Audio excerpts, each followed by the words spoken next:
Baik. Assalamualaikum warahmatullahi wabarakatuh. Alhamdulillahirabbil alamin. Wassalatu wassalamu ala asyrafil anbiya'i wal mursalin wa ala alihi wa sahbihi ajmain. Asyhadu an la ilaha illallah wahdahu la syarikalah wa asyhadu anna Muhammadan abduhu wa rasuluh. Allahumma salli wa sallim wa barik ala Muhammadin wa ala alihi wa sahbihi wa man tabi'ahum bi ihsanin ila yaumiddin. Amma ba'du, fa ya ibadallah ittaqullaha haqqa tuqatih wa la tamutunna illa wa antum muslimun. Hadirin bapak-bapak, ibu-ibu, as-shaimin was-shaimat, a'adzakumullahu jami'an. Alhamdulillah, pada pagi hari ini, hari yang ke-6 Ramadan tahun ini, kita bersyukur kepada Allah atas segala limpahan rahmat serta berbagai karunia-Nya kepada kita semua, termasuk nikmat karunia iman, Islam dan kesehatan yang Allah berikan kepada kita dalam keadaan sehat walafiat, dan ada yang sakit sudah disembuhkan oleh Allah. Dan mudah-mudahan kalaupun ada saudara kita sekarang baik dekat maupun jauh yang dalam keadaan sakit pun, Allah berikan kesembuhan sesegera mungkin. Allahumma shfihim shifaan ajilan ghaira ajil shifaan la yughadiru saqaman. Ya Allah, berikan kesembuhan kepada mereka sesegera mungkin, tidak berlarut-larut, dengan kesembuhan yang tidak meninggalkan bekas. Salawat dan salam semoga tercurah kepada Nabi kita Rasul Muhammad sallallahu alaihi wasallam. Allahumma salli wa sallim wa barik alaih. Bapak Ibu hadirin yang berbahagia, seperti yang kita diskusikan sebelum Ramadan, kita membahas di bulan Ramadan ini masih ada 3 kali pertemuan insyaallah yang berkaitan dengan ayat-ayat, tentu saja ayat-ayat yang memperkuat iman dan keislaman kita, tetapi yang katakanlah ada sababun nuzulnya atau latar belakang turunnya itu ayat. Nah, pada kesempatan ini temanya, karena tafsir kita adalah tafsir tematik ya, maudhu'i namanya, atau tafsir tematik, yaitu perdagangan yang menguntungkan. Bahkan mungkin boleh diterjemahkan juga perdagangan yang sangat menguntungkan. Ya, sangat menguntungkan. Itu adalah tafsir surah As-Saff, surat As-Saff ayat 10 sampai 13. 10, 11, 12 dan 13. Karena itu mari kita baca bersama. Kalau yang pegang Quran atau tidak, tengok di layar ya. Tentu harapan kita dengan membaca ayat ini, Allah berikan keberkahan pahalanya kepada kita. Jangan lupa satu huruf itu satu kebaikan, kemudian digandakan menjadi 10. Jadi satu huruf itu 10 kebaikan. Nanti sampai di rumah kita hitung ini, berapa huruf ini, terkali 10. Ya. Jadi seperti kuliah subuh juga kita baca bersama ya. Saya baca dulu pendek-pendek. A'udzu billahi minasy syaithanir rajim. Minasyaitonir rajim. Bismillahirrahmanirrahim.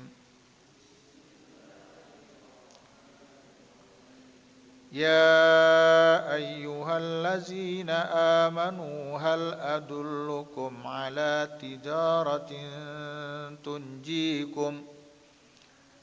Ya ayyuhallazina amanu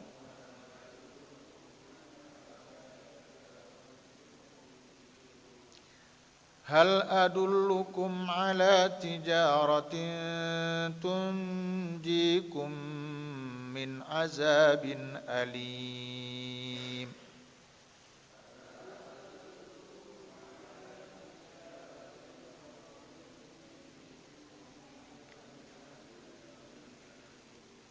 tu'minuna billahi wa rasulih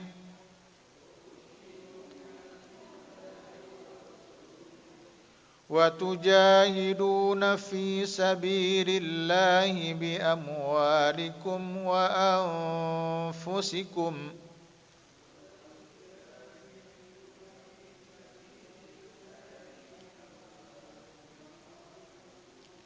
zalikum khairul lakum in kuntum ta'lamun.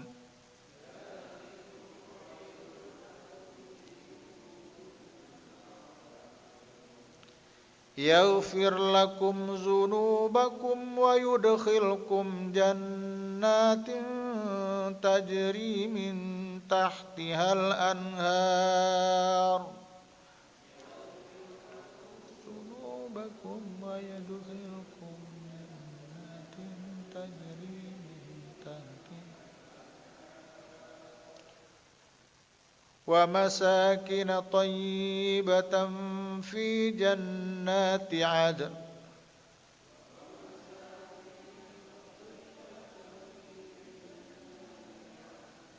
zalikal fawzul 'azim.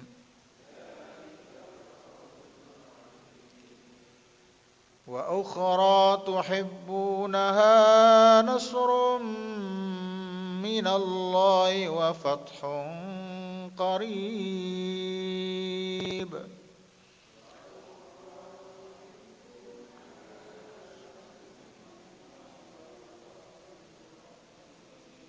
Wa basyiril mu'minin.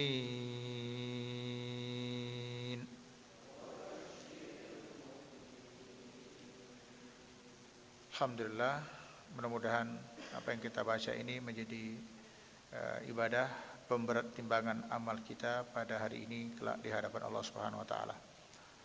Ya ayyuhalladzina amanu, wahai orang-orang yang beriman. Hal adullukum, maukah, ini terjemahan bawahnya ada, saya juga menerjemahkannya, tapi saya mau letterlet aja.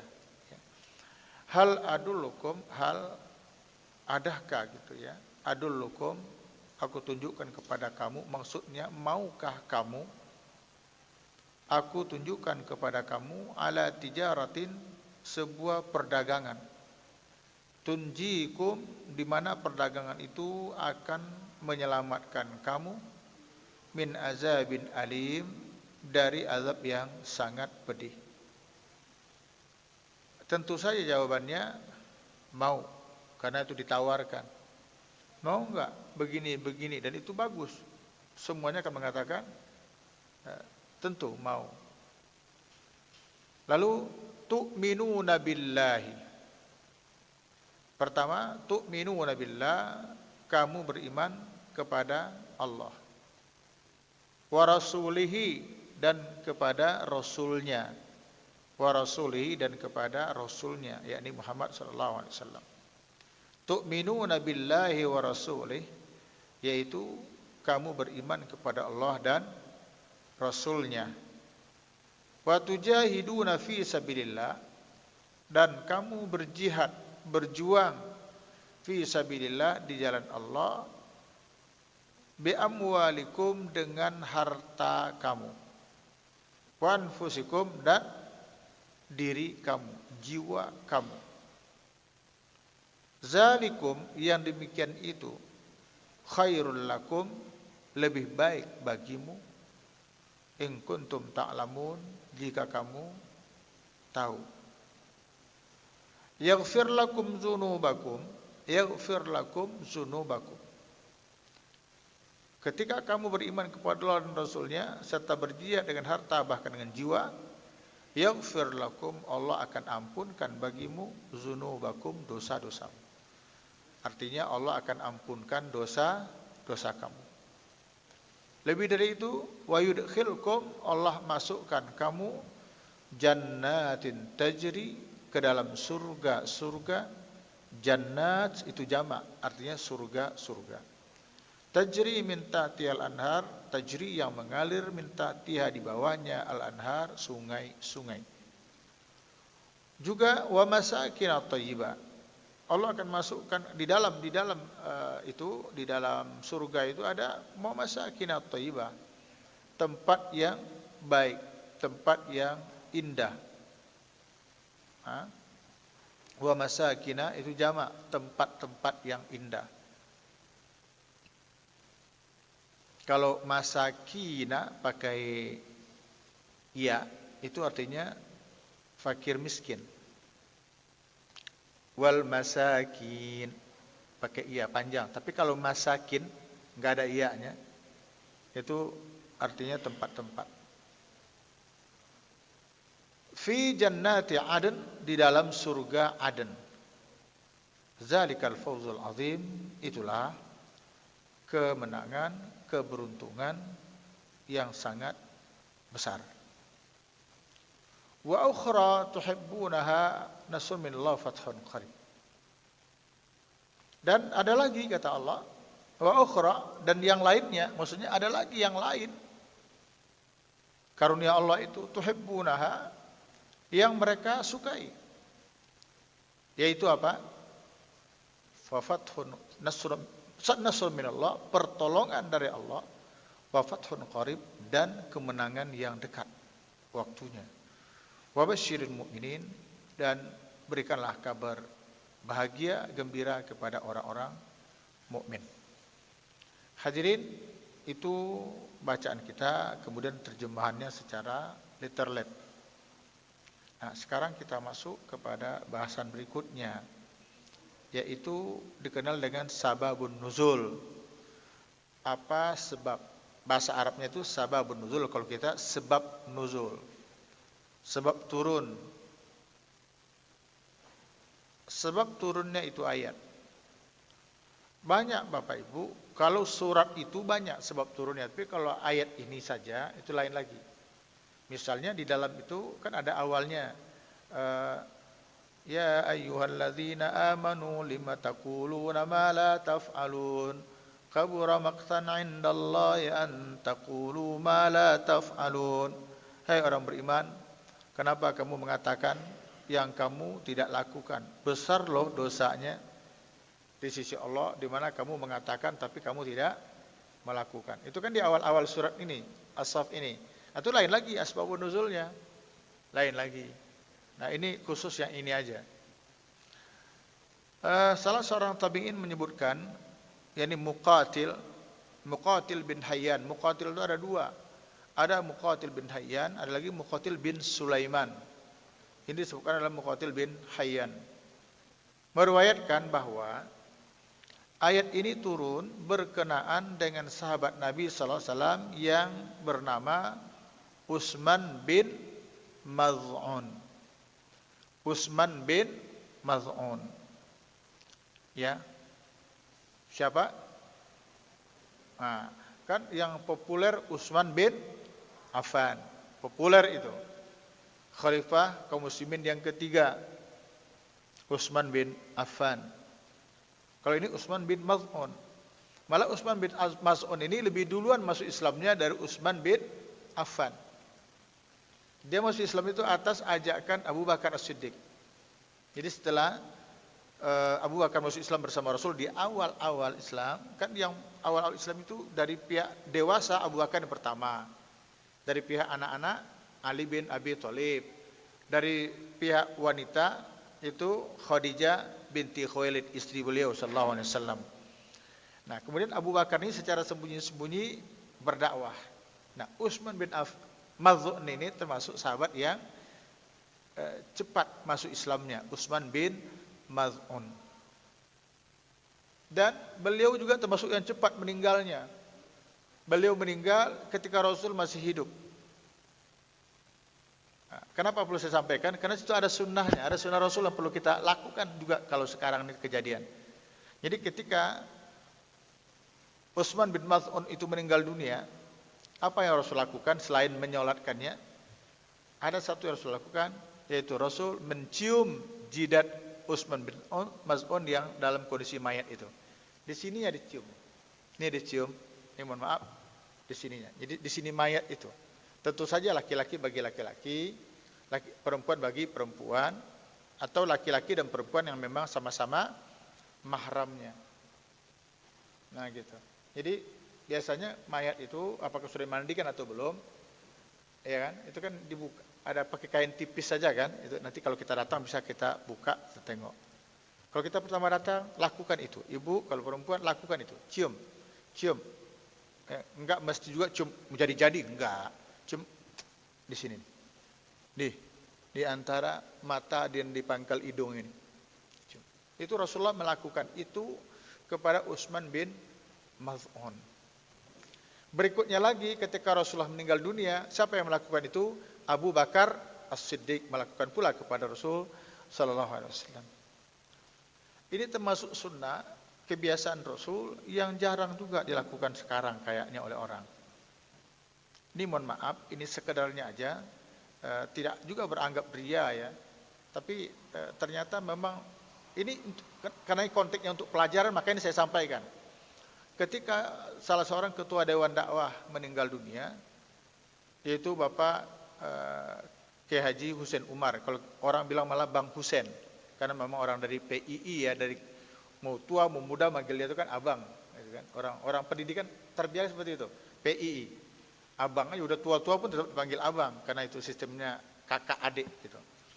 Ketika beliau meninggal dunia itu sempat disemayamkan sebentar di Dewan Dakwah di lantai 1 di gedung itu yang belum jadi ketika itu, sebelum disolatkan dan dikuburkan. Sudah banyak hadir di sana, gubernur juga sudah datang ketika itu, juga ulama-ulama sudah banyak yang datang. Saya termasuk agak lambat datang, tapi belum dipocongkan, ya belum dipocongkan, hanya belum ditutup dengan kafan, masih ditutup pakai kain tipis saja, yang lain udah bisa dibuka. Ketika itu saya datang, ya karena kita juga dekat sama beliau. Salah satu buku saya, beliau juga yang memberikan kata pengantarnya. Ya. Saya buka, saya minta izin kepada salah seorang ustadz yang senior itu, Ustadz izin saya, ayo silakan. Saya buka itu, kemudian saya lakukan itu. Saya pikir nggak ada masalah, kan melakukan yang biasa aja. Karena juga kepada orang lain hal yang sama. Tapi ustadz ini justru memberikan komentar beberapa waktu berikutnya. Kata dia, ratusan mungkin ribuan orang kita yang menghadiri pemakaman beliau, nyolatkan beliau, cuman satu kata Ustadz senior ini, orang yang melakukan apa yang dilakukan Rasul kepada Utsman bin Maz'un. Maksudnya saya.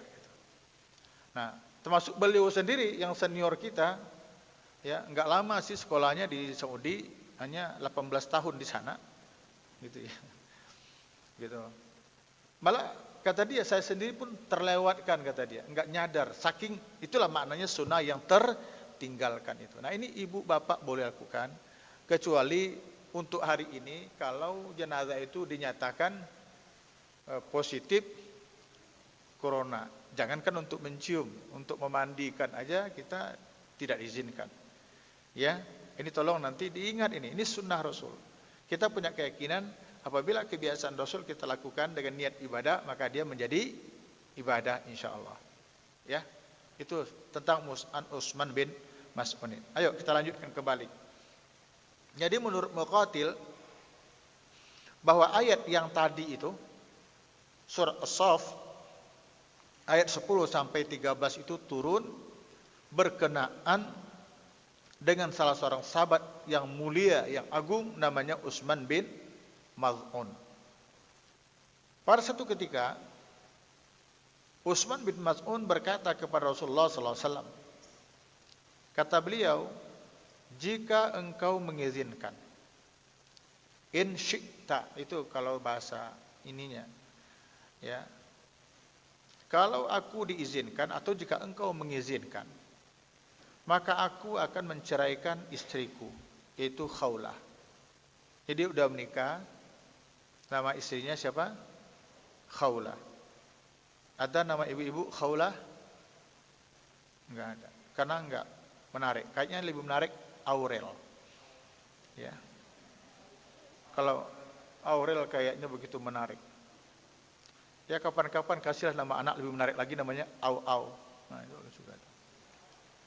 Jadi kalau engkau izinkan ya Rasul, aku akan menceraikan istriku Khawlah. Aku tidak akan menikah. Itu rahib. Di Kristen itu yang tidak menikah pendeta atau pastor? Yang tidak menikah. Hah? Pastor ya? Nah, itu rahib. Jadi aku akan menceraikan istriku Khawlah. Aku tidak akan menikah. Artinya aku akan menjadi rahib. Aku akan kibiri diriku. Itu apa? Kalau laki-laki apa itu? Bisektomi ya? Pasektomi. Kalau bisektomi cewek. Pasektomi ya. Ya enggak apa-apa, salah-salah dikit kan kita bukan orang kedokteran. Ya. Pasektomi. Ya. Sama enggak pasektomi dengan kibiri? Beda kayaknya. Ya kan? Kalau pasektomi itu tidak menghilangkan nafsu kan? Pasektomi tidak menghilangkan nafsu syahwat, Bu, kalau pasektomi. Kalau kebiri hilang. Kucing dikebiri itu enggak selera nengok cewek. Ya. Mau cewek dari mana datangnya itu kucing, kalau dikebiri dia enggak selera. Nah, itu kebiri itu seperti itu. Makanya dulu kan ada semacam wacana yang kejahatan memperkosa dan sebagainya itu dikebiri aja. Bukan vasektomi, kebiri aja supaya memang enggak ada lagi keinginan untuk perempuan itu enggak ada. Jadi kalimat dia, kalau engkau izinkan aku akan ceraikan istriku Khawlah dan aku akan menjadi rahib, tidak menikah dan akan aku kebiri diriku. Maksudnya ya nafsu sudah tidak ada. Aku tidak akan makan daging.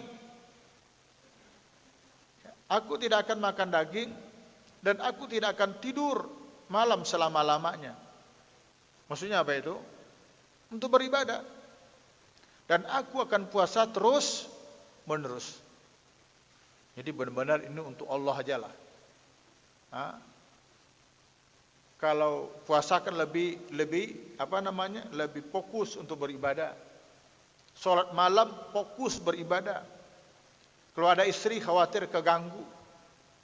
Walaupun ganggunya cuma naikin galon air misalnya gitu. Pokoknya enggak mau diganggu lah, pengen totalitas untuk Allah. Begitulah maunya dia.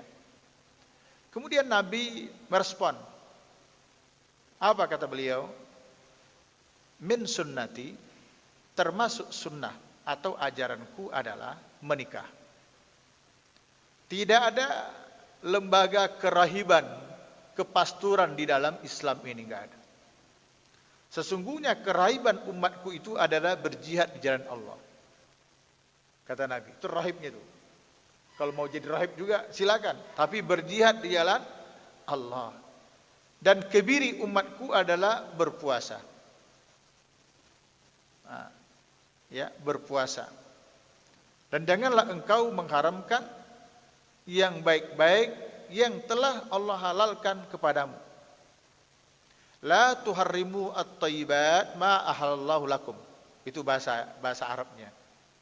Jangan kamu mengharamkan yang baik-baik, di mana yang baik-baik itu sesungguhnya Allah halalkan untuk kamu.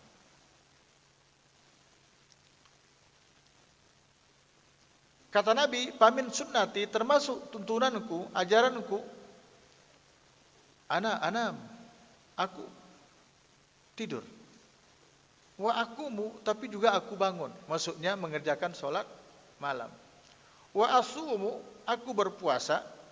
Wa aftiru, aku juga berbuka. Puasa iya, tapi tidak puasa untuk selama-lamanya. Sholat malam iya, tapi tidak sholat malam tanpa tidur. Itu maksudnya.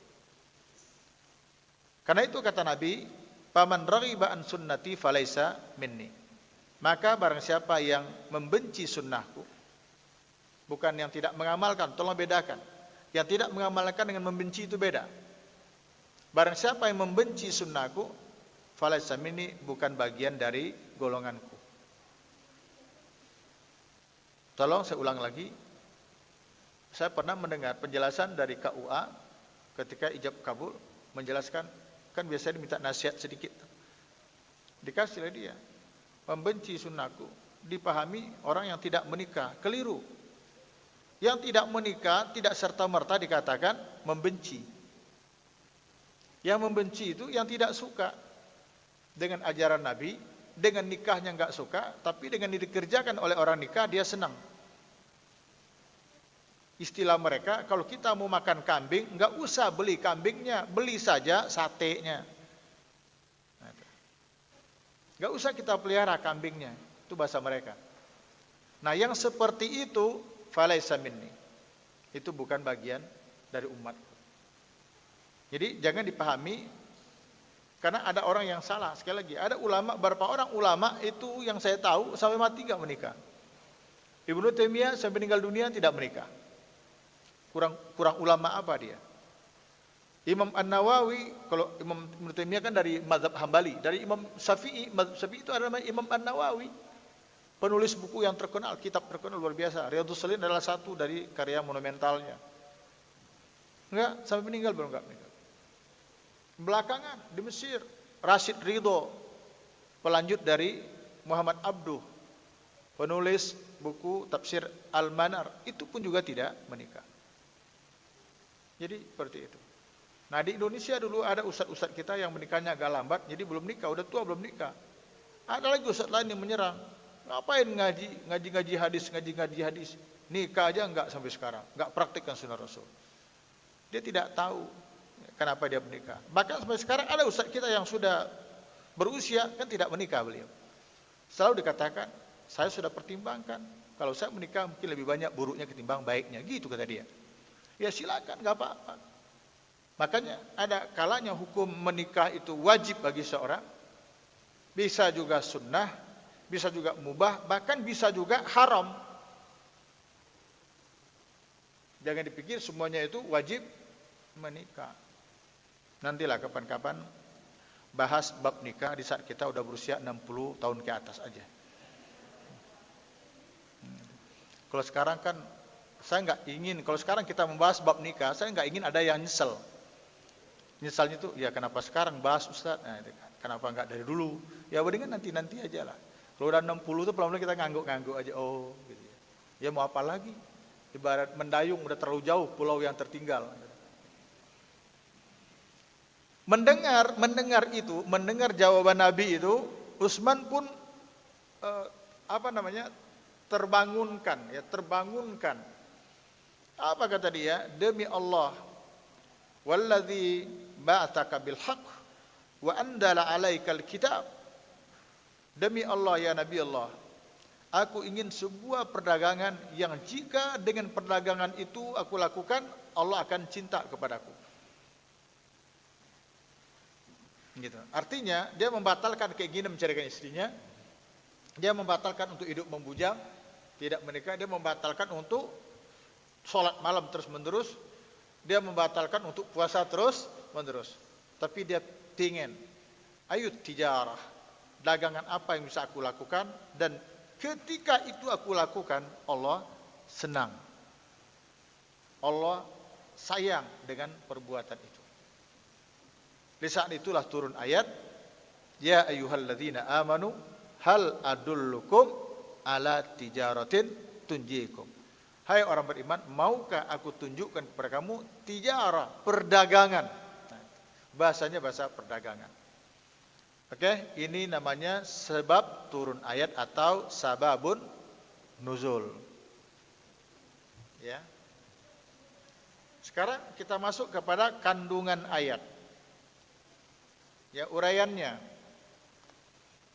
Satu, Allah mempergunakan kata tijarah yang berarti perdagangan dalam menyodorkan, ini bahasanya menyodorkan, sebuah kemuliaan dan keagungan, yaitu iman dan jihad. Sebenarnya yang Allah ingin katakan, kalian mau enggak untuk beriman dengan benar, berjihad dengan benar, itu sebenarnya. Tapi Allah mempergunakan, mau enggak aku tunjukkan sebuah perdagangan. Ya. Dalam pandangan para ulama bahasa, ini disebut namanya isti'arah, yaitu meminjam. Jadi kalimat dagang dipakai untuk menyodorkan sesuatu. Padahal disodorkan apa? Iman dan jihad. Yang Allah ingin sampaikan, mau enggak kalian berjihad gitu kan? Mau enggak kalian beriman dengan benar, berjihad dengan benar sungguh-sungguh, kalian akan diselamatkan dari azab Allah yang pedih. Tetapi Allah tidak langsung kepada kata iman dan jihad, tapi memakai bahasa dagang. Kenapa?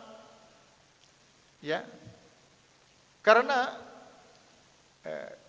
kenapa Allah meminjam dan memakai kata tijarah? Ini maaf, ini tijarah ya. Ini bukan tijarah, tapi tijarah. Kayak di atas nih, ini saya tulis, udahlah, kemalaman tadi nulisnya.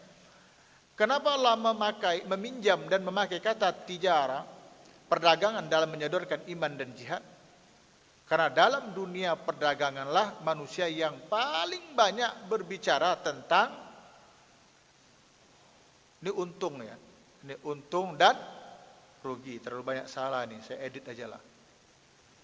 Oke. Ini kita edit. Sekalian aja kita edit. Oke. Tentang untung. Ya. Mana lagi?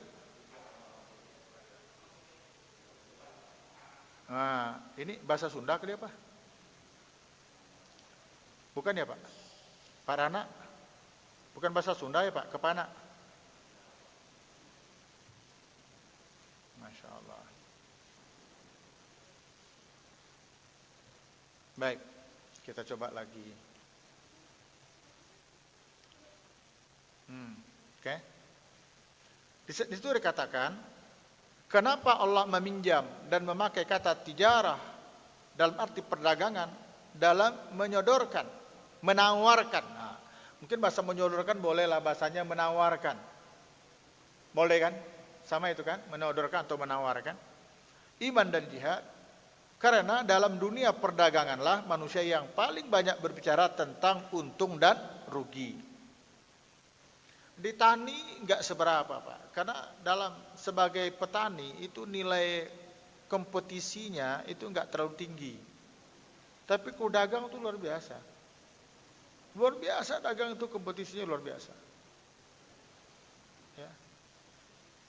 Ya bapak-bapak yang ahli dagang lah yang paling tahu lah bagaimana kompetisinya. Selama itu positif ya tentu enggak ada persoalan.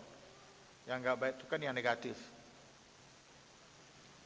Nah, bagaimana tidak tertarik manusia di kala itu? Bukankah Allah menyebutkan keuntungan dari perdagangan itu? Yaitu berupa keselamatan. Tunjikum min azabin alim. Allah selamatkan kamu dari azab yang amat pedih. Jadi namanya itu isti'arah. Jadi meminjam. Ini di Madinah Bapak Ibu. Kehidupan di Madinah itu campur antara muhajirin dan ansar.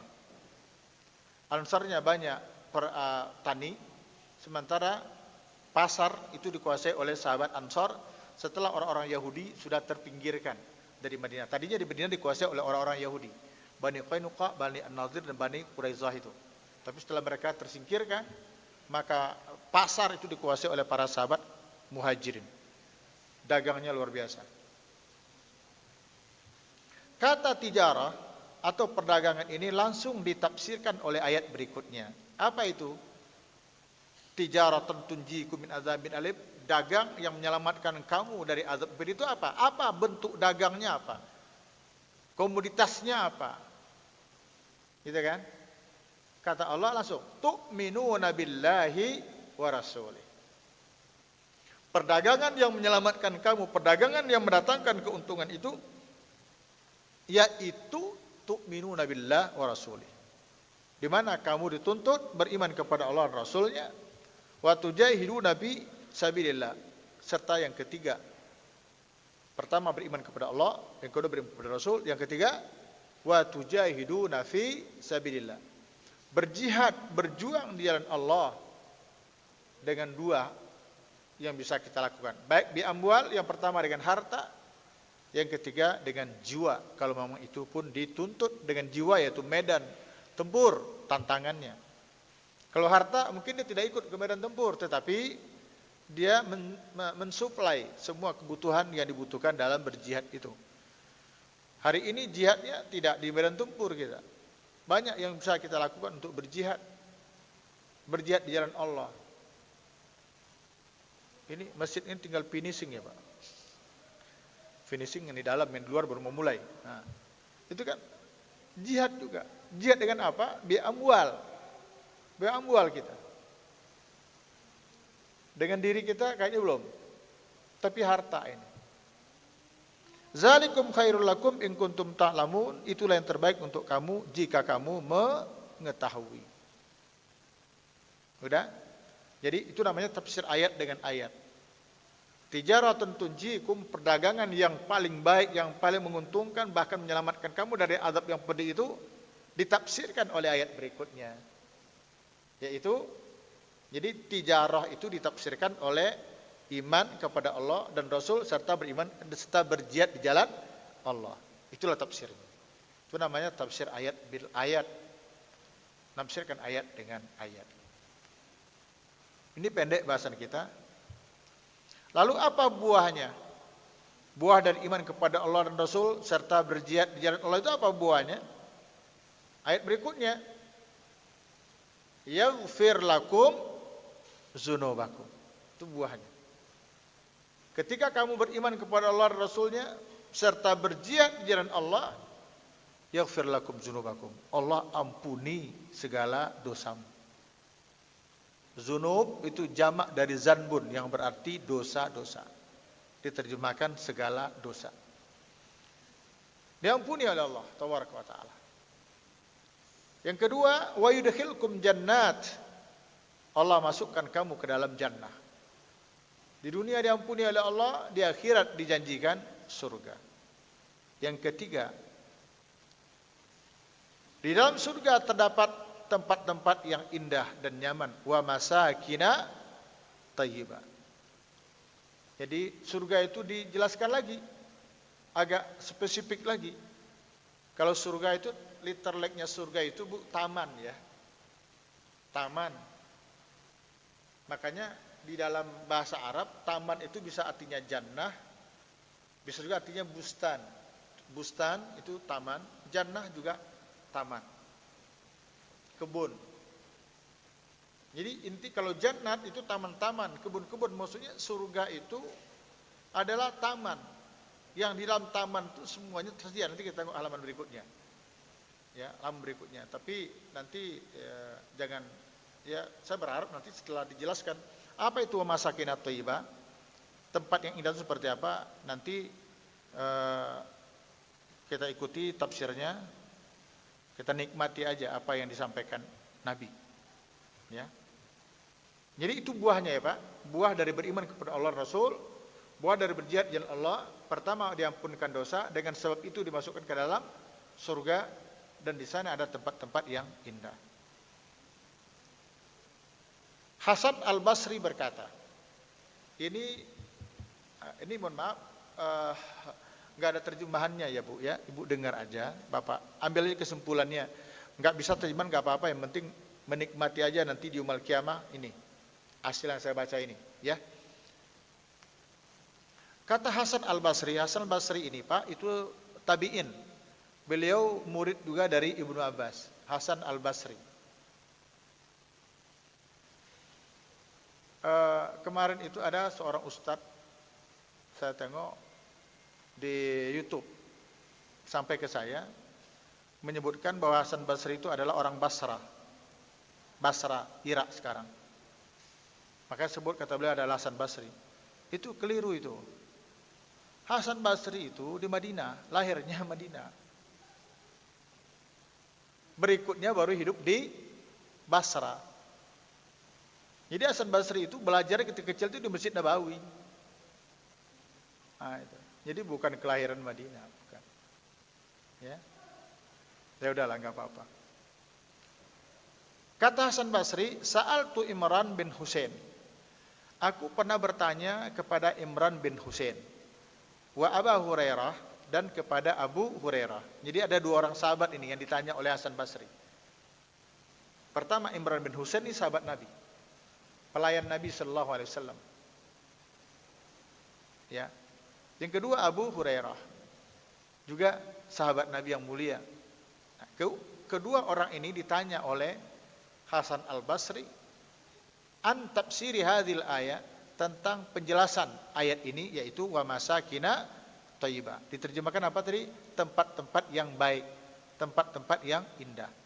Apa tafsirnya? Faqala, keduanya berkata, alal khabiri saqatta. Kalau bahasa kitanya, untuk lebih detailnya, mau kamu nggak tahu. Saqatta artinya engkau gugur. Ya, karena ini yang ditanya ini masalah berat ini, kata mereka berdua. Tetapi kata dia, sa'alna Rasulullah sallallahu alaihi wasallam anha. Namun kami pernah bertanya tentang ayat ini kepada Rasul. Jadi enak nih Pak, kalau sahabat itu ditanya oleh generasi di bawahnya, jawabannya menurut saya begini, enggak. Oh ini ya, dulu kami pernah bertanya kepada Nabi begini, jawabannya begitu. Gitu aja. Ya. Dan yang ditanya enggak perlu lagi nanya, itu riwayatnya sahih enggak? Enggak perlu. Karena tabi'in bertanya kepada sahabat. Sahabat dari mana ilmunya? Dari Rasul, ya udah selesai. Siapa yang diragukan? Sahabat mau diragukan. Nah, ya. Faqala, lalu Rasulullah bersabda, masakin thayyibah itu, tempat yang indah itu adalah qasrun min lu'lu'a fil jannah, yaitu sebuah istana yang terdiri dari lu'lu' apa sih? Permata batu lu'lu', permata mewah, entah berapa ribu karat, enggak tahu saya. Udah, itu di dalam surga. Itulah masakin thayyibah. Qasrun, istana dari lu'lu'. Fihi, di dalamnya itu sab'una daran min yaquti hamra. Ada 70 rumah-rumah besar. Bingung kita nanti pada akhirnya, yang terbuat dari permata yakut merah. Tahu dan tahu beribu-ribu karat juga, kita nggak tahu ini nilainya. Yakut. Wa fi kulli darin sab'una baitan. Pada setiap rumah-rumah besar itu ada pula 70 rumah-rumah sedang. Min dzuburid jiddatil khadra, dari bangunan yang dikasih warna-warna hijau. Apa itu? Fi kulli baitin, pada setiap rumah itu sab'una sariran, 70 tempat tidur.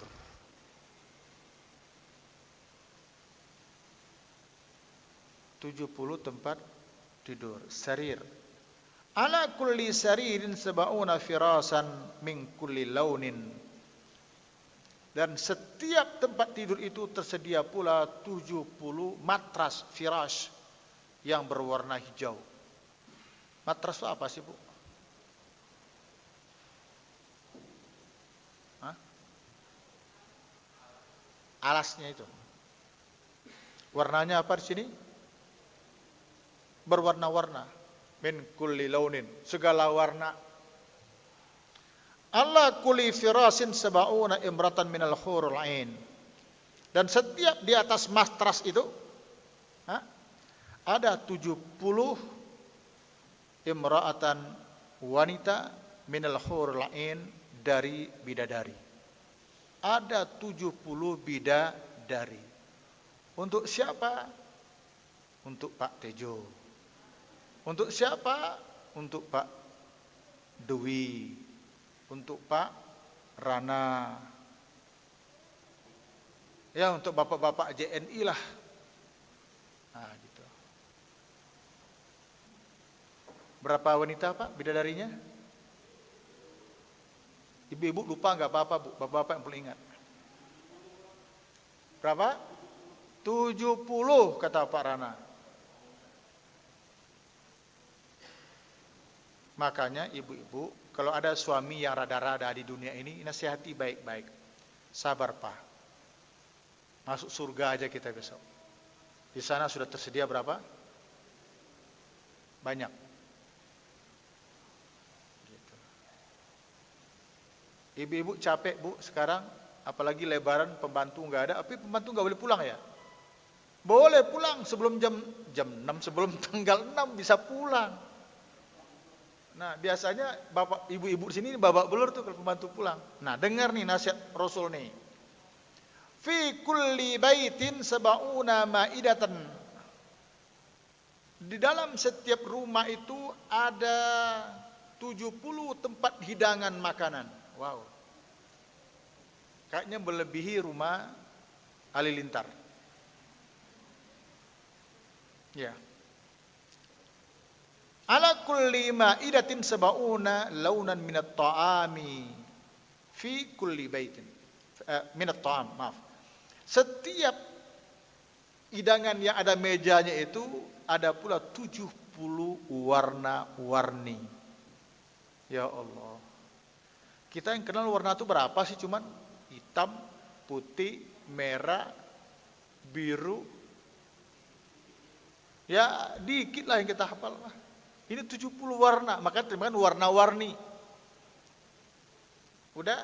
Fi kulli baitin. Nah, ini untuk ibu-ibu yang merasa tangannya capek, ini pembantu nggak ada nih, ya. Nih, dengar nih baik-baik. Fi kulli baitin, pada setiap rumah sab'una wasifan. Ada 70 pelayan, 70 pembantu untuk buat kue lebaran.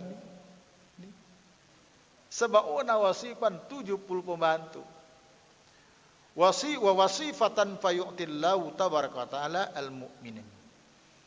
Yaitu pembantu yang Allah serahkan kepada orang mukmin minal quwwah fi ghadatin wahidatin ma yati ala dzalika kullih.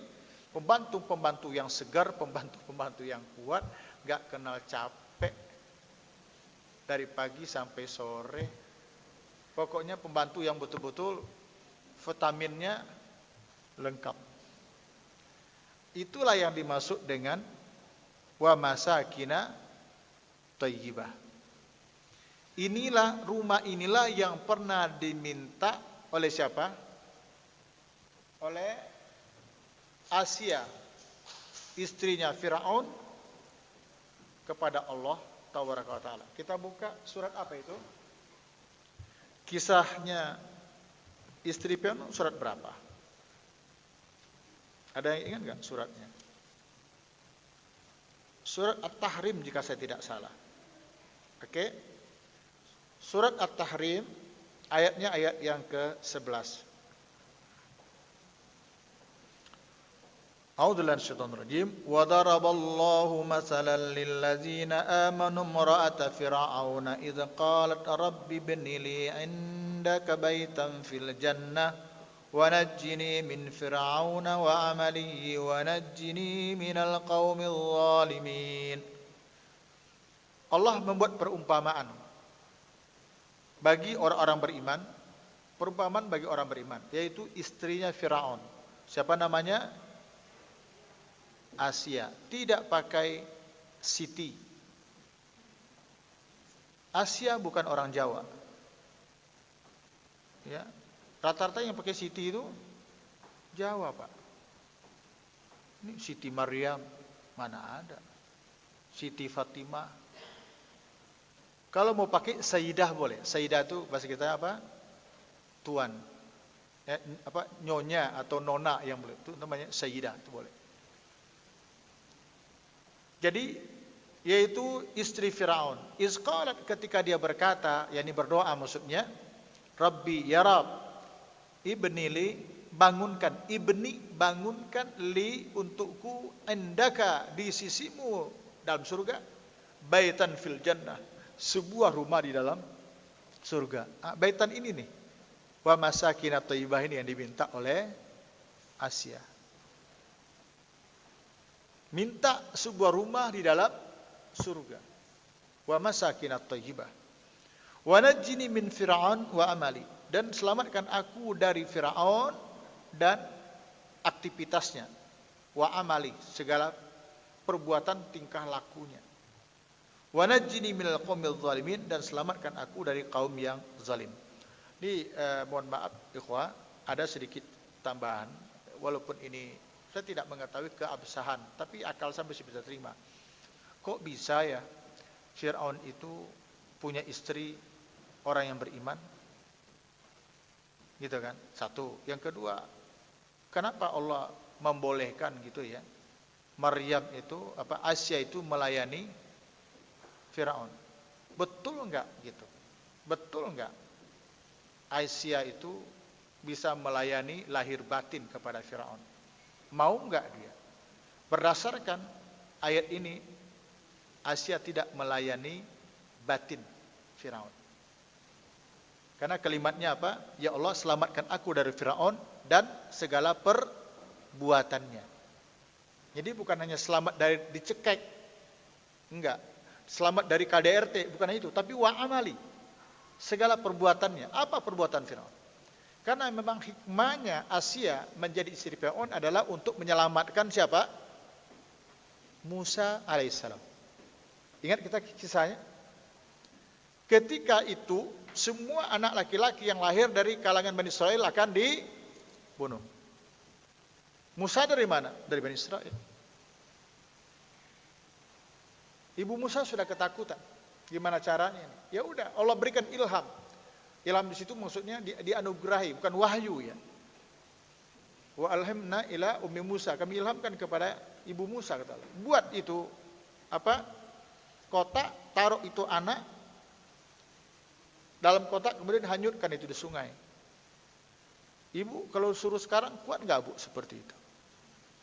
Tapi ibu Musa kuat. Kenapa? Dia yakin ini Allah yang nolong. Hanyutkan saja, nanti ada yang ngambil, menyelamatkan, kata Allah. Hanyutlah itu. Nyangkut di tepian atau jamban apalah, tempat pemandian mereka. Langsung yang menemukan siapa? Bukan orang lain menemukan, yang menemukannya justru Asia. Asia yang mungut. Oh, Fir'aun marah. Diceritakan dalam Quran, Fir'aun marah. Bunuh aja sekalian. Kita nggak kenal siapa bapak, siapa ibunya. Tapi kata Asia, Mas, jangan. Jangan, Mas. Kita pungut, kita ambil dia jadi pembantu kita, bahkan mungkin menjadi anak kita. Itu bahasa Qurannya. Nanti karena Allah takdirkan Fir'aun dengan Asia tidak punya anak. Logis kan? Oh, cakep ini, udah kita ambil jadi anak nanti. Oh iya.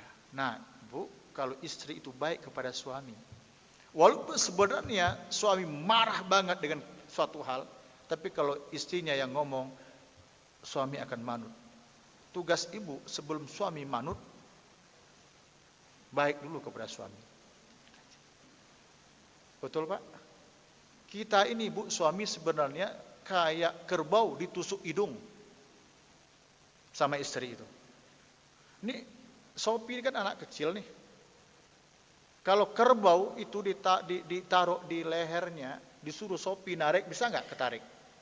Tapi kalau di hidung, ini lebih kecil lagi ini. Nah Pak Hanafi ini. Bisa itu narik kerbau kalau hidungnya yang ketusuk. Begitulah suami pada ibu-ibu. Nunduk Bu, kemana aja, ayo, ke sawah, ayo, nyebrang laut, ayo. Asal ada kapalnya gitu ya. Tapi yang penting ibu senangkan dulu suami. Hanya mungkin yang jadi masalah, bagaimana cara menyenangkan suami. Nah ini nih, yang perlu ngaji lagi ini kayaknya gitu ya. Aja. Kalau suami udah senang, ya Allah, apa aja. Ya, ibu bawa nanti bapak naik tegangan apa tuh? Ya, mungkin Pak Rana mempertimbangkan, belum tentu juga mau ya Pak. Ya, bayangkan itu Fir'aun tuh bengis Bu, luar biasa bengisnya, malah sebagai Tuhan, ngaku sebagai Tuhan. Tapi nasihat Asia istrinya, iya deh, Ya dia panggil adik kayaknya dia. Ya Dek gitu ya. Ya Dek. Udah jangan dibunuh. Kita kan nggak punya anak, nggak punya turunan, Mas. Kita rawat aja. Mudah-mudahan besok bermanfaat, kali aja dia jadi anak kita. Oh iya ya. Untung kamu nasihatin aku, kalau enggak gue pelintir tuh lehernya. Kata si Firaun. Bu, Asia begitu-begitu sayang, Bu, walaupun suaminya Firaun. Suami ibu-ibu hari ini kan enggak Firaun amat, gitu ya. Enggak satu level dengan Firaun mah, jauh kita. Kita ini insya Allah tidak turunan Habib, tapi juga tidak turunan Firaun, gitu. Dah. Nah, kenapa Asia begitu disayangi oleh lakinya, yaitu Firaun? Karena Asia begitu baik kepada Firaun, begitu baik. Apakah baiknya sampai pelayanan batin? Para ulama lain yang mendapatkan tidak. Setiap kali Firaun ingin melakukan hubungan intim, maka Allah datangkan setan yang diperbentukkan rupanya kayak Asia. Jadi Asia tetap selamat kesuciannya. Tidak pernah dijamah oleh si kafir dan kafir, gembongnya kafir, yaitu Firaun. Mana dalilnya? Ini. Rabbi, bangunkan aku di rumah di dalam surgamu, wa najini min Fir'aun, selamatkan aku dari Fir'aun, wa amali, dan segala aktivitas perbuatan Fir'aun. Maka selamatlah Asia. Jadi Asia tidak pernah dijamah oleh Fir'aun, dan Fir'aun tidak tahu itu. Oke? Nah, kembali kepada yang tadi. Jadi masakinat thayyibah, tempat yang mewah ini, itu juga yang diminta oleh Asia. Oke. Apa pelajaran dari Asia oleh ibu-ibu? Bagaimana menyenangkan suami. Nanti ibu-ibu boleh bertanya, apakah enggak boleh Ustaz, suami juga harus menyenangkan istri? Nanti tanya aja, enggak apa-apa. Oke. Sekarang kita lanjut bagian akhir, kesimpulan. Kesimpulan, bahwa hukum yang diambil dari ayat ini tidak mesti berdasarkan kepada sebab turunnya ayat. Ya. Secara konteks itu kan ada asbabun nuzulnya. Tapi yang kita ambil umumnya, apa umumnya? Ya ayyuhalladzina amanu. Kalau waktu dulu walladzina amanu itu siapa? Sahabat. Hai orang-orang beriman, maukah aku tunjukkan kepadamu perdagangan? Kepada siapa? Kepada sahabat. Termasuk kepada Utsman bin Maz'un. Kalau ayat ini hanya untuk mereka, berlaku nggak untuk kita hari ini? Nggak berlaku dong kalau hanya untuk mereka. Tapi ini tidak. Hal adullukum, maukah aku tunjukkan kepada kamu? Kamu waktu itu adalah kamunya para sahabat. Kita mah belum hadir ke dunia. 14 abad berikutnya baru kita datang. Tetapi yang kita ambil faedahnya adalah lafaz redaksi umumnya. Apa umumnya? Ya ayyuhallazina amanu, wahai orang-orang yang beriman. Kita insya Allah beriman. Wajib kepada kita puasa ini, berarti beriman kita. Hal adullukum ala tijaratin tunjikum min azabin alim. Maukah aku tunjukkan kepada kamu sebuah perdagangan menyelamatkan kamu dari azab yang pedih? Kamu itu kamu orang yang beriman. Insya Allah kita juga termasuk di dalamnya. Ya, jadi tidak hanya berpatok kepada sebab turun ayat. Kalau hanya dasar sudut turun ayat saja, banyak nanti ayat enggak kepake. Banyak ayat enggak akan kepake. 2, perdagangan yang paling menguntungkan adalah beriman kepada Allah dan Rasulnya serta berjihad di jalan Allah. Jadi perdagangan yang paling menguntungkan adalah beriman kepada Allah dan Rasulnya. Yang kedua atau B, berjihad di jalan Allah. Apa modalnya? Bisa harta, bisa jiwa, bisa pemikiran, bisa tenaga. Apa yang bisa kita sumbangkan, yuk kita sumbangkan. Begitu. Kemudian Allah janjikan Jannatu Aden, surga Aden, surga istimewa. Ya, pelayanannya yang serba VVIP dalam surga kelak. Namun di sana ada kemenangan dan pertolongan bentuk lain yang diinginkan oleh orang beriman, yaitu berupa berjihad di jalan Allah Subhanahu wa taala. Jadi ada ini di dalam ayat ini ada kemenangan wa ukhra tuhibbuna nasrum minallahi wa fathun qarib. Jadi ada yang diinginkan oleh orang berjihad di sini ini ada. Pertama nasrun minallah, ya, yaitu pertolongan Allah. Yang kedua fathun qarib, yaitu penaklukan dalam sebuah peperangan. Dah. Jadi begitu. Di samping ada kebahagiaan yang luar biasa, tapi ternyata kata Allah wa ukhra tuhibbunaha. Ada lagi hal lain yang dicintai oleh orang beriman dan berjihad ini. Ada lagi ternyata hal lain. Apa itu? Secara duniawi mereka mengharapkan nasr minallah. Ingin mengharapkan pertolongan dari Allah. Wa fathun qarib, dan penaklukan yang cepat. Para ulama menyebutkan penaklukan ini mengatakan itu penaklukan kota Makkah yang terjadi pada tahun ke-8 Hijriah. Karena ayat ini turun sebelum tahun ke-8 Hijriah itu. Jadi mereka mengharapkan terjadinya penaklukan itu.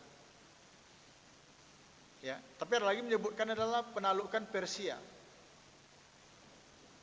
Tapi saya lebih cenderung yang pertama, yaitu penaklukan kota Makkah. Sebab penaklukan kota Makkah itu luar biasa dampaknya. Dampaknya luar biasa dalam perjuangan Islam. Hadirin Bapak Ibu jemaah berbahagia, itu kajian kita pada hari ini. Materi sekian yang dapat saya sampaikan. 1 jam lebih sedikit, ya, 1 jam 5 menit saya menyampaikan materi ini. Mudah-mudahan bermanfaat, bisa kita pahami.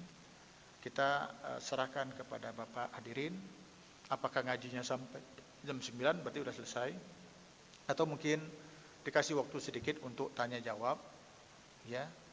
Habis itu baru kita pulang. Ibu-ibu juga belum masak jam sekarang, mau makan apa lagi? Jadi sabar aja lah, ngaji aja kita. Silakan. Ada di antaranya yang mau ini? Ibu boleh, Bapak boleh, Pak Dewi, silakan. Nanya usahakan yang kaitan ngaji, kalau tidak boleh masalah-masalah lain. Kita jadikan kesempatan ini semacam untuk konsultasi, konseling aja. Silakan.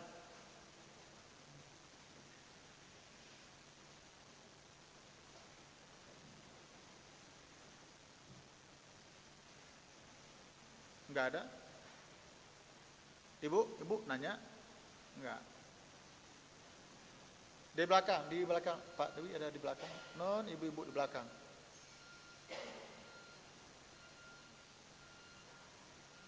Jadi bertanya itu tanya aja, Bu. Mungkin pertanyaan Ibu jawabannya bermanfaat bagi yang lain. Ya, itu aja, enggak ada masalah.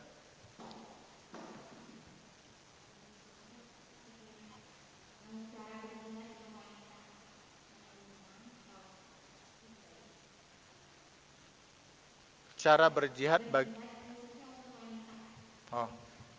iya.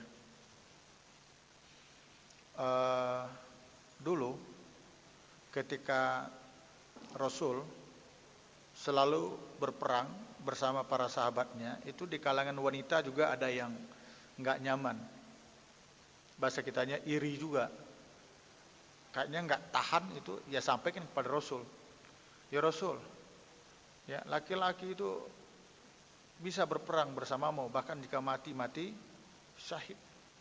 Lalu kami ini apa ini bisa kami lakukan? Kata Nabi apa? Al-hajjul mabrur laisa lahu jazaa ilal jannah. Haji, nanti kalau berhaji dan hajinya mabrur Allah terima, itu surga juga. Begitu. Ya. Jadi ibu-ibu berjihadnya tidak mesti perang. Toh juga ke medan tempur kami yang suami hari ini kan nggak bisa juga, belum terbuka untuk di kita ya, belum terbuka. Nah, oleh karena itu kita berjihad dalam arti bersungguh-sungguh dalam kebaikan aja dulu. Ya, tidak mesti jihad angkat senjata. Angkat senjata dikatakan ibu-ibu, bapak-bapak aja kan tidak hari ini. Tapi berjihad dalam arti bersungguh-sungguh dalam kebaikan. Wa tujahiduna fi sabilillah. Apa itu? Ya, mendidik anak adalah jihad yang paling utama tentunya. Ya, menjadi ibu yang solehah dalam keluarga adalah jihad yang luar biasa. Banyak, mohon maaf ya, banyak orang ulama-ulama dahulu, ulama-ulama beken itu hadir ke muka bumi ini melalui tangan ibu-ibunya. Kalau dengan bapak itu ditanganin, ya, ditanganin itu tau nggak ditanganin, dihajar gitu. Ibu-ibu, banyak ulama-ulama dahulu malah dalam keadaan yatim, itu ibunya yang membesarkannya dan mendidiknya. Mendidik itu artinya bukan hanya ibu yang ngajar ngaji, tidak mesti ya. Mungkin diserahkan ke seorang guru, syekh atau apa. Dan tidak ada pula sejarahnya kalau ibu yang meninggal lalu anak ini dirawat oleh ayahnya tanpa ibu, lalu jadi ulama. Mungkin ada ya, mungkin ada, tapi saya belum membaca biografinya. Belum baca. Tapi kalau ulama-ulama yang bapaknya enggak ada, ibunya ada, itu banyak yang jadi ulama-ulama besar. Banyak sekali. Banyak sekali. Jadi banyak Bu yang bisa dilakukan untuk jihad hari ini, untuk bersungguh-sungguh di jalan Allah. Termasuklah berbakti kepada suami, berbakti kepada orang tua yang masih ada. Itu juga adalah membutuhkan keseriusan. Jihad kerja keras juga. Itu bisa dilakukan insyaallah. Tapi ibu-ibu enggak jihad ke medan tempur enggak apa-apa Bu. Ibu itu adalah wanita yang paling mudah masuk surga. Sekalipun juga disampaikan Nabi bahwa penghuni surga itu banyak isinya wanita. Laki-laki banyak menjadi penghuni neraka, laki-laki banyak, hanya wanita lebih banyak. Itu aja cuma. Laki-laki banyak, jadi laki-laki jangan GR dulu. Wanita banyak masuk neraka, laki-laki dikit. Enggak, laki-laki itu tidak sedikit, banyak. Hanya wanita lebih banyak, itu aja bedanya. Tapi masuk surganya paling gampang. Masuk surga bagi seorang wanita itu paling gampang, paling mudah jika dikehendaki oleh Allah. Apa mudahnya? Nabi SAW bersabda dalam hadis Bukhari, katakan mudah sekali. Ayyumam mara'atin, istri yang mana saja, ya, istri yang mana saja, maksudnya istri siapa saja yang mukmin ya. Idza shalat khamsaha, pertama apabila salat 5 waktu. Wa shamat sahraha, ya, puasa Ramadan. Puasa Ramadan. Ada lagi wa hafizat farjaha, menjaga kehormatannya. Tapi yang terkenal hanya 2 aja. Barang siapa wanita yang mana saja yang salat 5 waktu dan puasa Ramadan, ketika mati wa matat, lalu dia meninggal, radiya anha zawjuha dakhalat jannah. Ketika dia meninggal, suaminya ridho. Ridho artinya apa? Senang. Nah, ini jangan tuh kan, saya bisa duga tuh pasti nanti pikirannya. Maksud senang di situ artinya begini, dia tidak was-was lagi. Dia sudah merasa berhasil mendidik istrinya dengan baik, menjadi seorang istri yang soleha, ibu yang soleha. Pokoknya dia begitu puas dengan istri. Ketika istri itu meninggal, dia bisa tulus, bisa ikhlas, tidak was-was. Itu maksud senangnya itu. Bukan senang nanti Masya Allah, akhirnya kau pergi juga ya. Bukan begitu. Ya. Dakhalat jannah, masuk surga. Bayangkan, ibu cuma dituntut oleh Allah berpuasa, salat 5 waktu. Mungkin qobliyah ba'diyah ibu enggak bisa, paham enggak? Tahajud enggak bisa karena capek.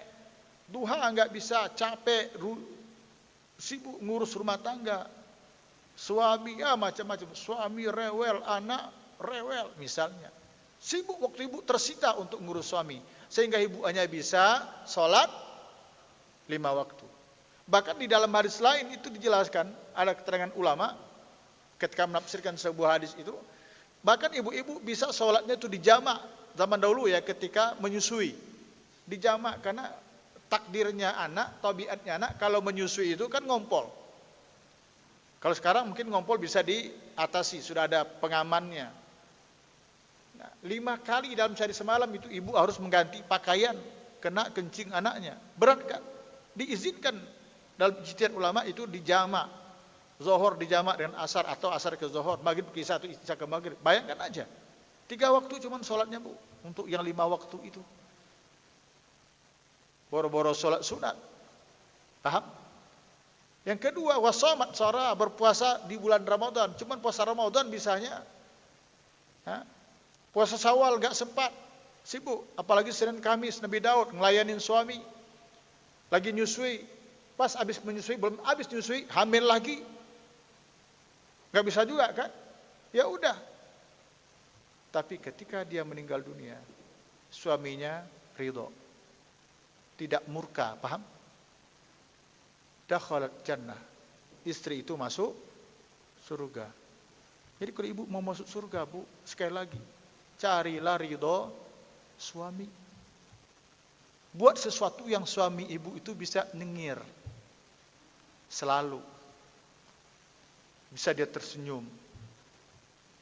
Tapi terlalu banyak senyum,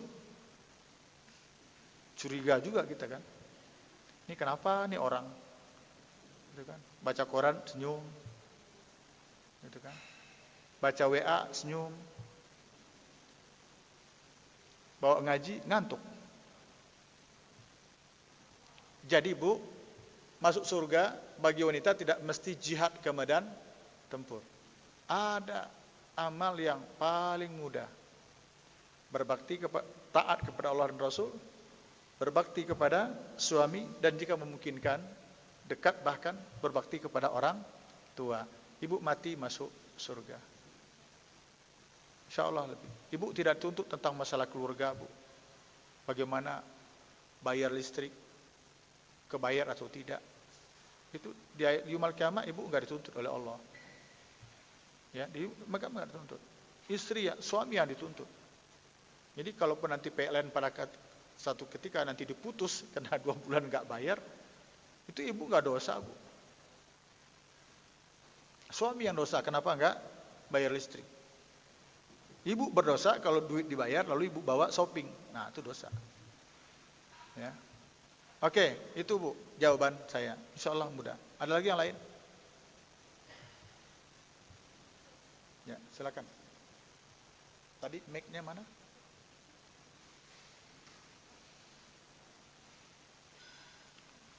Dari Bapak Siswara. Silakan Pak Sis. Waalaikumsalam warahmatullahi wabarakatuh.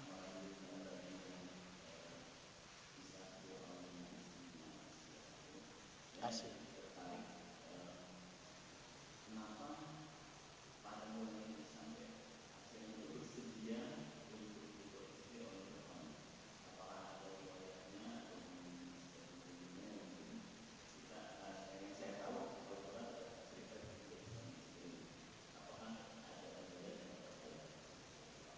Iya,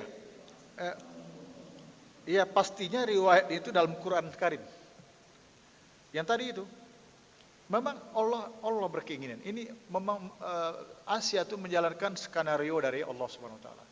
Nih kita baca ayat 11 surat Maryam tadi ya, surat Maryam, surat At-Tahrim. Wa daraballahu, dan Allah membuat telah daraba itu beda dengan khalaqa. Khalaqa menciptakan, ja'ala menjadikan. Doroba itu juga menciptakan, tapi menciptakan dengan memaparkan, menampakkan, itu maksudnya. Ya, jadi Allah menampilkan, apalagi mempresentasikan, masalan sebuah perumpamaan, lilladzina amanu, bagi orang-orang yang beriman. Ada ini ibrah. Apa itu? Istri Firaun. Ketika itu dia berkata, ini contoh ini ibrah bagi orang-orang beriman, yaitu istri Firaun. Jadi istrinya beriman, suaminya kafir. Oke? Ini dia. Tapi ayat sebelumnya kan dibalik. Allah membuat perumpamaan bagi orang-orang kafir yang istrinya Nuh dan istrinya Lot. Nuh itu nabi dan rasul. Lot itu nabi dan rasul, tapi istrinya kedua-duanya kafir. Disebutkan kanata tahta abdaini min ibadina salihin. Kedua-duanya, baik istrinya Nuh maupun istrinya Lot, berada di bawah kekuasaan dua orang hamba kami yang soleh. Maksudnya kedua istri itu berada pada hamba kami yang soleh. Siapa itu? Nuh dan Lot. Tapi apa yang terjadi? Kata Allah di sini disebutkan fakhanatahuma. Tapi sayang, kedua istri itu berkhianat kepada suaminya. Nuh, istrinya berkhianat sama dia. Di samping anaknya Kan'an juga yang kafir. Lot, anaknya ikut dia, tapi istrinya yang kafir. Dalam riwayat saya dapatkan ketika Lot itu kedatangan tamu, ya, yang sebelumnya mampir di rumah Ibrahim. Lot kan ketakutan karena ini tamu ganteng-ganteng banget ini. Ada sebutkan dua orang malaikat. Ganteng-ganteng, cakep-cakep, nggak ada jerawatan. Yang kebayang oleh Lot, ini kaumnya senangnya kan dengan laki-laki. Umat Nabi Lot itu makanya disebut dengan lewat. Gitu. Lot, homo. Pasti ini jadi musibah besar ini. Lot kan ketakutan, bagaimana ini? Bagaimana ini? Ketika Lot berusaha untuk menyembunyikan tamu ini supaya kalau bahasa sekarang tuh dia nggak sounding kepada yang lain, ini gua datang tamu nih, nggak berani Lot, paham nggak? Berusaha untuk menyembunyikannya, justru istrinya keluar melalui pintu belakang. Itu khianat dia. Isi keluar pintu belakang dan berlari ngasih tahu, saudare, nah gitu. Di rumah aneh nih ada laki-laki ganteng, cakep, cepat lo datang mumpung dia belum kabur. Datang tuh orang. Lot udah kunci itu pintu, Bu. Yang dibuka cuma jendela. Lot mengatakan, kalian tuh nggak boleh. Ini anak perempuan gua ada nih, itu kalian nikahi. Ngapain tuh laki-laki? Kata mereka, kita kagak syahwat, kagak demen sama perempuan. Cerita itu dalam Quran semua. Jadi ini memang Allah ingin membuat perumpamaan, Pak. Perumpamaan istri yang kafir ada contohnya. Tidak tanggung-tanggung istri Nabi, istri Rasul, yaitu istri Lot dan Nuh. Tapi juga Allah membuat perumpamaan istri yang beriman. Tidak tanggung-tanggung, lakinya kafir. Bahkan ngaku sebagai Tuhan. Tapi istrinya mukmin, yaitu Asia, suaminya Firaun. Jadi memang Allah yang menginginkan itu. Allah. Nah ini pelajaran untuk kita ini. Bisa jadi kita sebegitu baik, sebegitu soleh, taat, tapi istri tidak seperti yang diharapkan. Paham nggak? Saya masih ketemu kasus-kasus walaupun tidak belakang ini. Itu suami pengen istrinya itu tutup aurat, Bu. Pengen banget. Bawa ngaji ke sana ke sini, enggak mau, enggak berubah. Gitu. Kata istrinya apa? Sabarlah Mas, tunggu aku dapat hidayah. Gitu. Sebaliknya juga ada istri yang soleha, luar biasa baiknya, paling tidak yang kita tengok secara lahiriah. Tapi suaminya, masya Allah, istrinya mau tutup aurat, suaminya yang larang, gitu kan? Jadi ada. Kita ini bukan siapa-siapa. Yang hebat saja, Nabi dan Rasul saja ada begitu. Apalagi kita. Itu namanya contoh untuk kita. Jadi jelas dalam Al-Quran Al-Karim surat At-Tahrim dimulai dari ayat 9, 10 sampai kalau untuk yang istri yang kafir itu kan dua orang, istri Lot dengan istrinya Nuh. Yang mukmin itu ada dua di dalam ayat ini. Pertama istri Firaun yang mukmin, yang kedua Maryam. Tidak istri dari siapa-siapa, tapi dia istri yang seorang wanita yang taat, Maryam. Wallahu alam bissawab. Di belakang, Pak, ada belakang.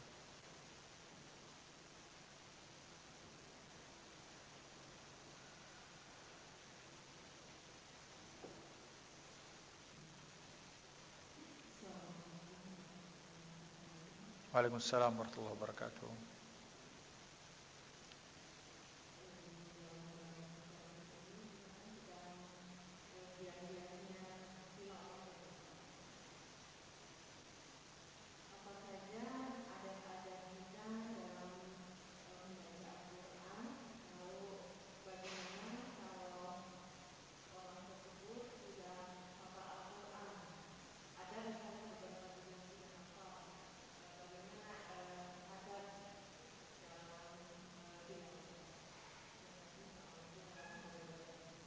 Salam. Masya Allah. Alhamdulillah wa tabarakallah. Ya, kalau memang yang sudah hafal Quran malah lebih nikmat di bulan Ramadan ini. Ya, dalam kondisi bagaimanapun dia bisa. Benar. Ini agak ribet nih justru yang nggak bisa, yang nggak hafal ini. Malah yang baca juga yang ya tak, yang tak itu kita yang tertatih. Tapi tetap dapat pahala. Jadi kalau yang sudah hafal Bu, itu orang bilang mah ya kapan saja. Ya, sambil tidur, menjelang tidur. Kapan saja sambil bersihin. Saya pernah dulu berteman dengan orang yang hafiz itu. Dia mulutnya itu berhenti bergerak kalau dia ngomong sama kita. Ya, bergerak juga karena dia ngomong. Tapi kalau dia sendiri itu mulutnya tetap komat kamit gitu. Ada, ternyata apa? Itu murajaah. Jadi dia baca terus. Yang habis Quran itu, Masya Allah, sebulan Ramadan ini bisa 1 kali khatam 1 hari itu bisa, kalau dia mau. Atau paling tidak 10 juz 1 hari 1 malam, 3 hari selesai khatam. Ya, dalam bulan Ramadan bisa khatam 10 kali. Sebab jujur ya, yang pernah saya tahu, ya, kita pernah membaca Quran waktu itu ya di satu tempat. Kita yang baca Quran walaupun lancar baca Qurannya, tapi pakai Quran. Sementara yang hafiz kan nggak pakai Quran. Itu 1 berbanding 3. Kita yang pakai baca itu 1 juz, dia sudah 3 juz. Jadi kalau kita mampu 1 hari baca Quran 10 juz begini, kalau orang yang hafiz, ya, kalau kita 10 juz dia bisa 30 juz. Kalau yang hafiz. Beberapa waktu yang lalu saya dapat kiriman dari teman dari Bogor, itu store. Ya, setoran hafalan dia untuk mutkin dia itu 30 juz sekali duduk. Mungkin sekali duduk itu berhentinya untuk sholat kayaknya. Sekali duduk 30 juz. Nah, itu untuk setoran akhir kepada syekhnya dia. Tapi bacaannya tidak tartil seperti kita hari ini. Enggak. Misalnya khatamallahu ala qulubihim wa ala sam'ihim wa ala absarihim wishawa. Tidak begitu. Baca khatamallahu ala qulubihim wa ala sam'ihim wa ala absarihim wishawa. Allah ta'ala munadi minan nasi may yaqulu amana billahi wal akhir. Begitu bacanya, cepat. 30 juz 1 hari. Dan untuk yang hafiz paling tidak ada 5-6 orang yang saya ngobrol dengan para hafiz itu bisa 1 hari 1 malam itu bisa.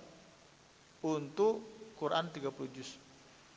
Mungkin Ibu pernah mendengar di radio, dulu ada radio di Riau itu, radio apa namanya? Yang radio Sunnah di Riau itu. Kan kalau di Padang ada surau. Kalau Riau apa?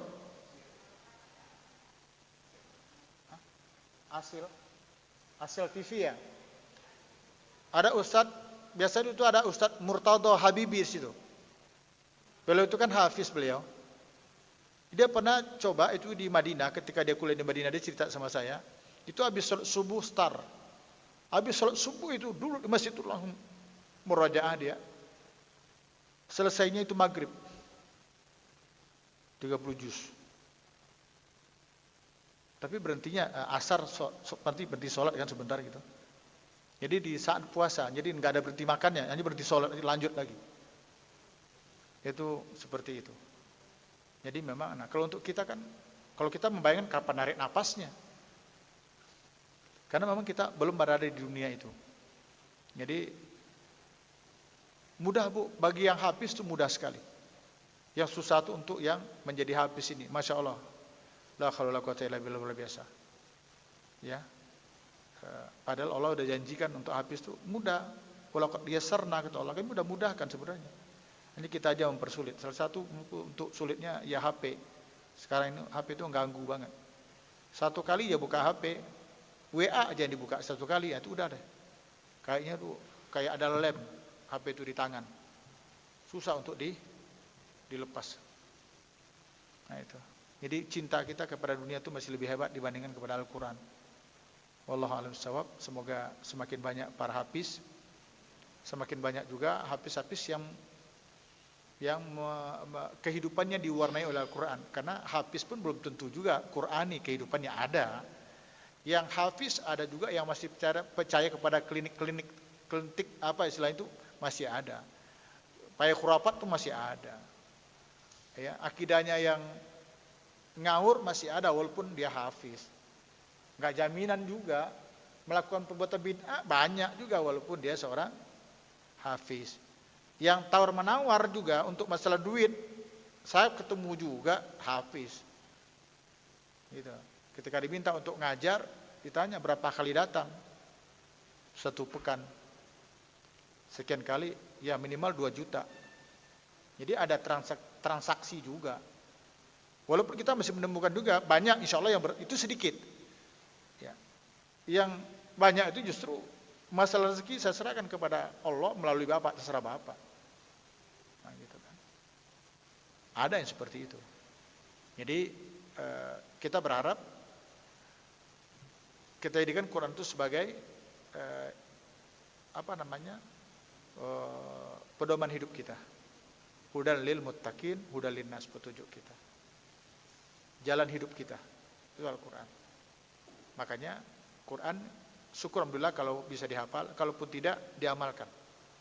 Bagaimanapun itu diamalkan. Oke? Saya pikir cukup ya. 9:30 waktu kita. Jadi insya Allah kita ketemu Ahad depan kembali. Mudah-mudahan jam 8. Oke lah, undangannya jam 7:30 ya. Kasih waktu sedikit tuh cuci piring dulu jemur kain. Jam 8 kita mulai. Mudah-mudahan sudah banyak yang ngumpul pada jam 8 itu. Dengan tema yang berbeda tentunya. Karena saya janji ketika itu kepada Bapak, tolong berikan masukan. Materi apa? Nah, sampai sekarang kan belum masuk tuh ke saya. Sebenarnya kalau Bapak Ibu ada beberapa tema yang mau dibahas, masukkan ke saya, nanti kita pilih mana yang lebih bersifat lebih mencakup, itu kita bahas. Ya, kita tunggu Bapak. Kalau udah mendadak ini udah dekat ini, baru tadi malam bisa selesaikan ini karena masih menunggu masukan. Temanya tema apa? Tapi karena enggak ada ya udah. Baik, demikian, mohon maaf segala kurangannya, kita tutup dengan subhanakallahumma bihamdika asyhadu an la ilaha illa anta astaghfiruka wa atubu ilaik. Alhamdulillahirabbil alamin. Wassalamualaikum warahmatullahi wabarakatuh.